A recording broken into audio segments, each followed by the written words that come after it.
Today we welcome Miguel Cardona to a conversation about teaching and learning history. Thanks for joining Teen Tiger TV and our C-SPAN student camp project about our country's birth 250 years ago. It's great to be here with you, Isabella. Thank you for making some time to have a great conversation about a topic that I love, education and history. Yeah, thank you so much for joining us. Of course, happy to be here. So the first question I have for you is, when you were in the classroom, how did you help fourth graders understand why history matters to them? When you're looking at history books, you're seeing all these old people that are dressed differently, and you kind of try to make a connection with students, and sometimes it's hard to connect if you're just looking at the pictures or if you're just reading.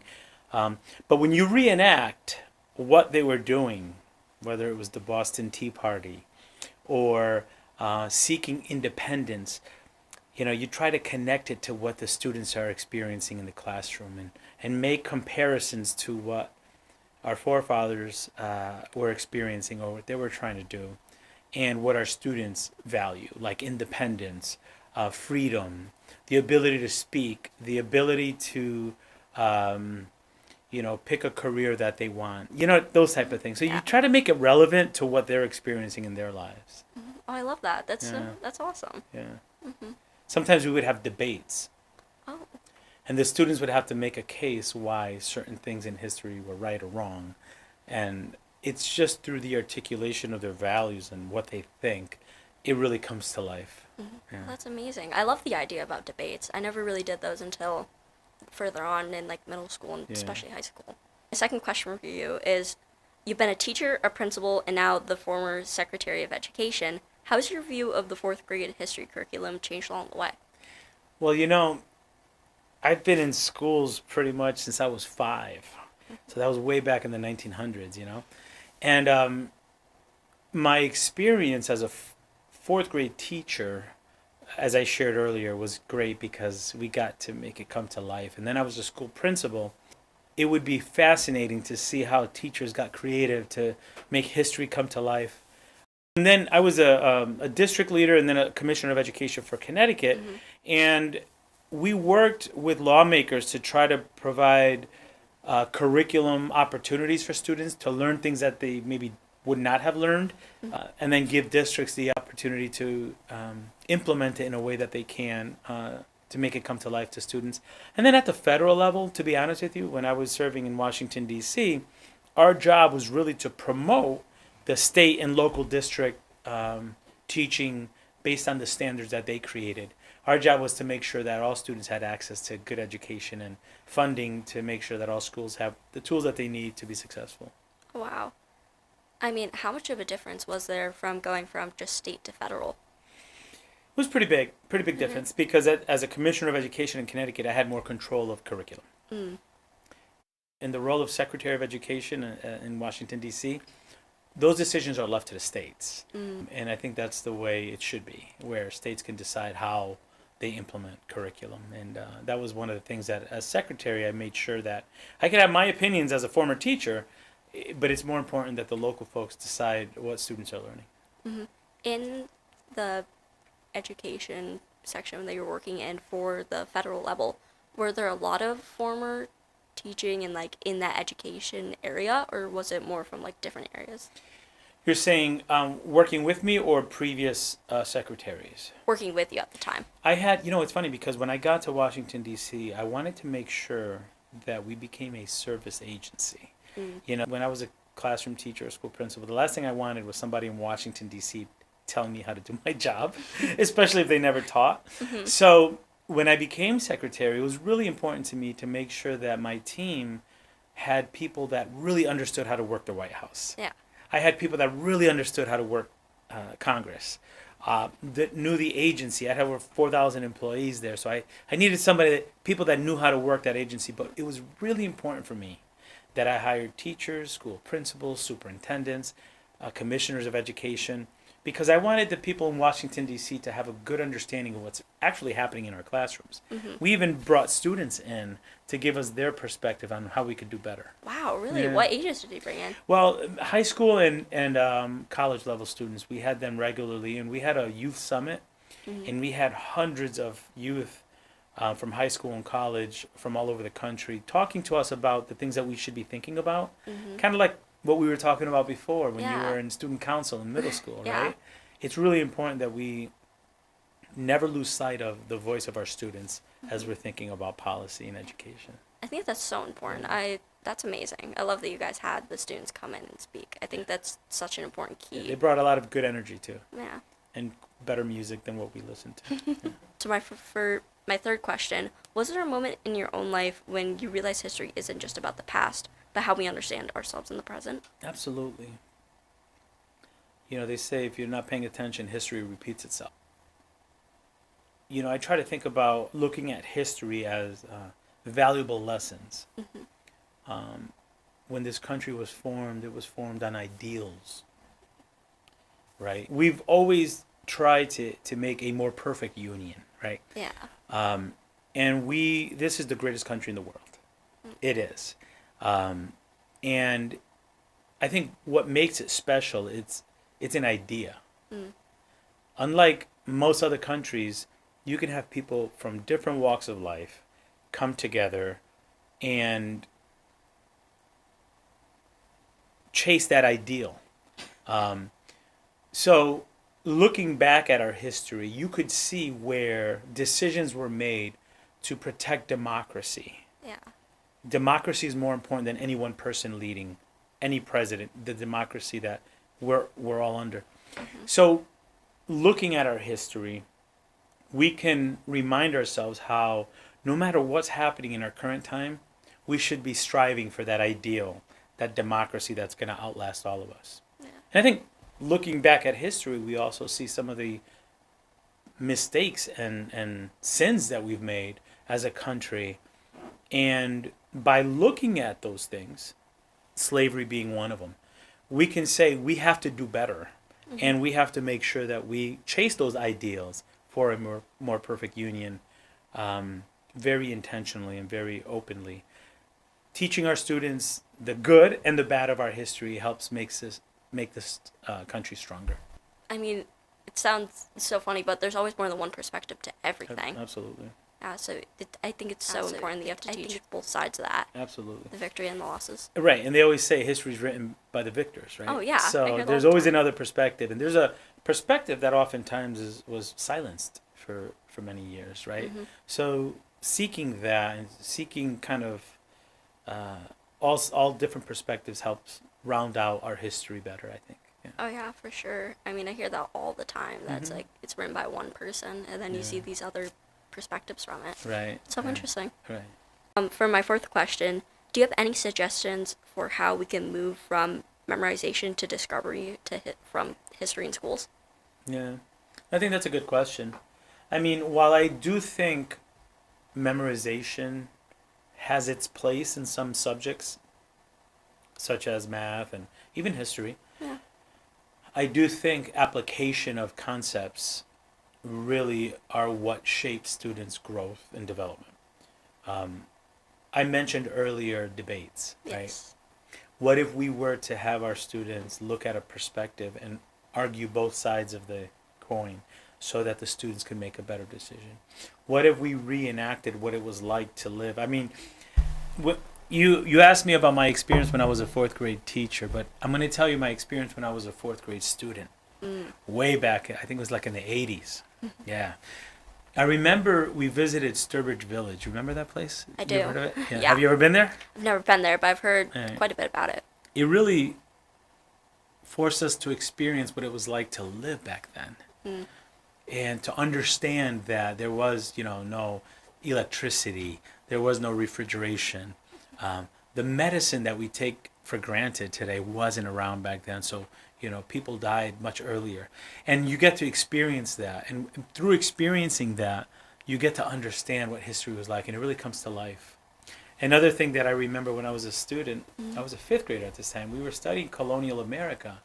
And we were asked to bring in, projects, right? And I remember doing a project where I was recreating like a wagon where they traveled. So we were studying Native American culture as well. And the teacher asked us to bring in things that might lend themselves to that time period. So I asked my mother to make rice and beans, or rice and corn. she cooks really well. And I remember bringing that in with such pride and saying, look, this is connected to our stories. So I think when we bring the topic to life, or when we make it touch more of the senses, smell, taste, the experience, the feeling, history becomes much more enjoyable to learn and to experience. And I think, that comes from being creative as educators. That comes from district curriculum allowing for good pedagogy around teaching and learning versus just rote memorization of facts, which you forget after the test in many cases, right? It just brings it to life. Yeah. You said that you did a lot of art when you were younger and that you were really into it. When you were with your students, did you do a lot of like artsy projects? I did. Yeah, and whether it was having them do what I did in 5th grade, create dioramas or PowerPoint presentations at the time, that was, out there, or even having them write poetry or write songs or do an acting thing about what they were learning.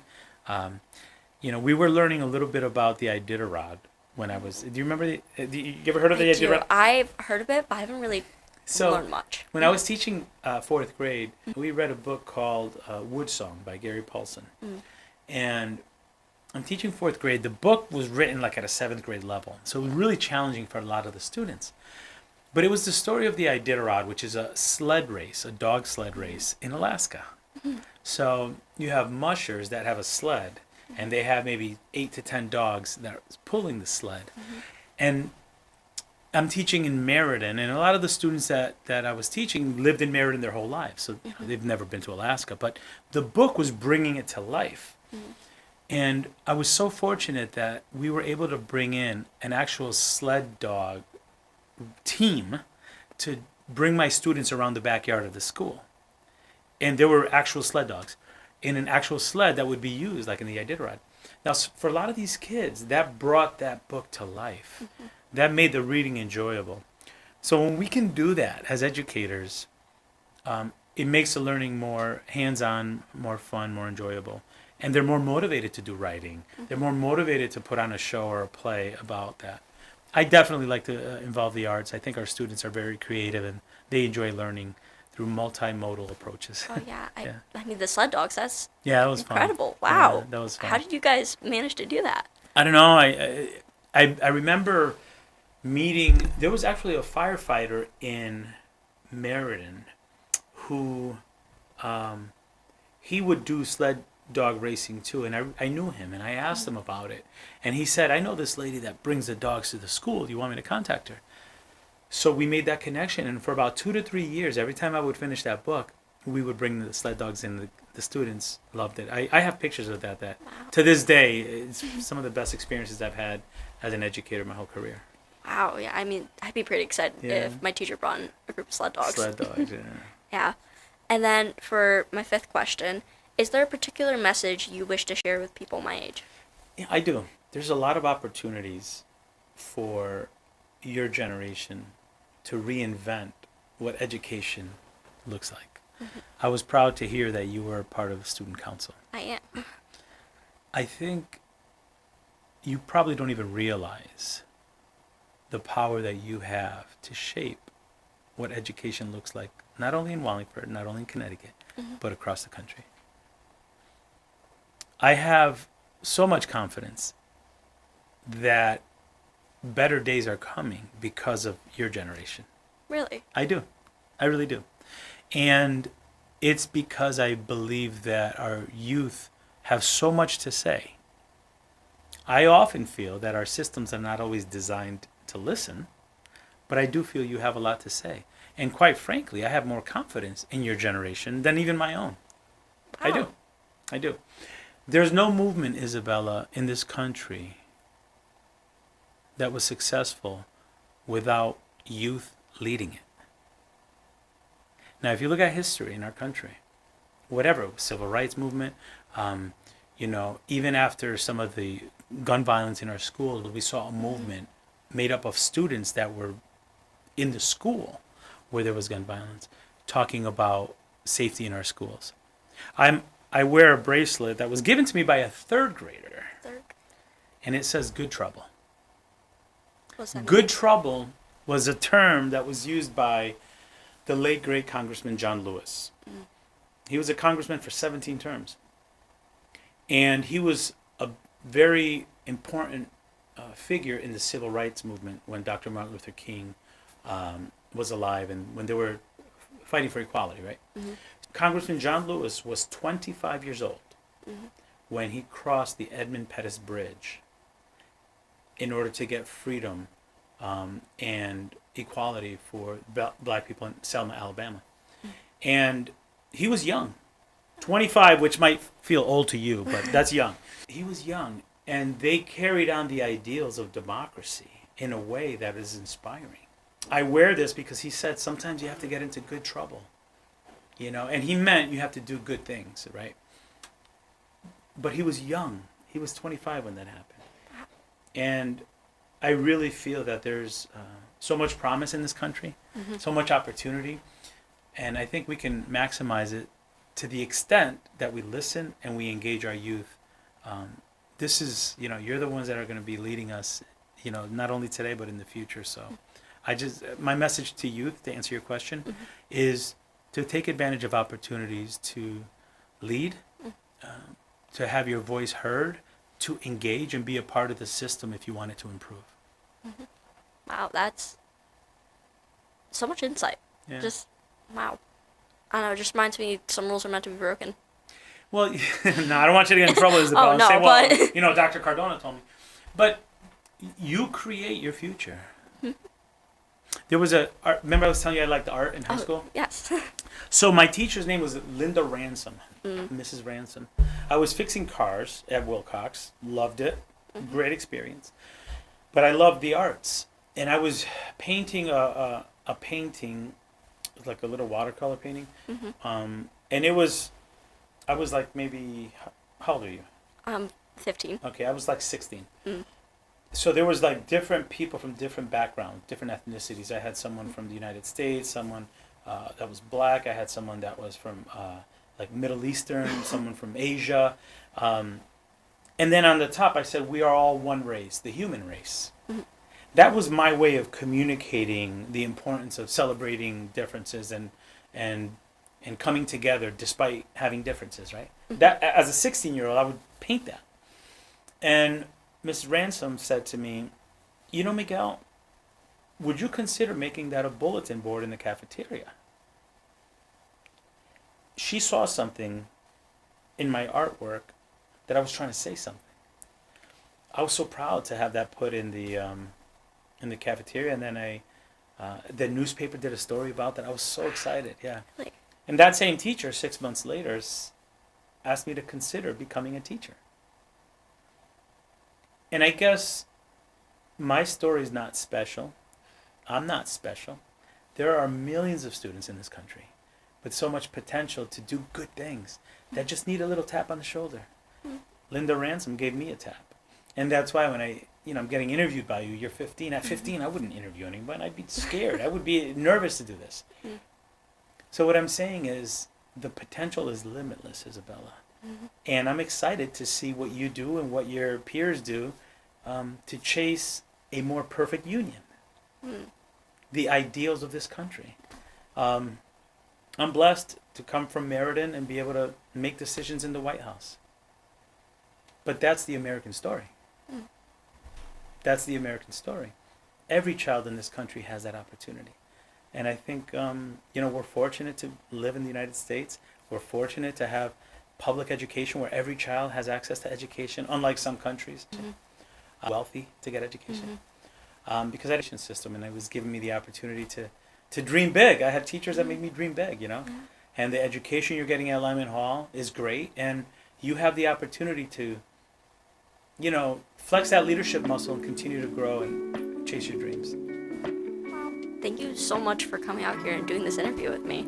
It's a pleasure to speak with you. I wish you well. Thank you to TeenTigerTV, and I look forward to seeing the final product. Thank you so much. All right, thanks.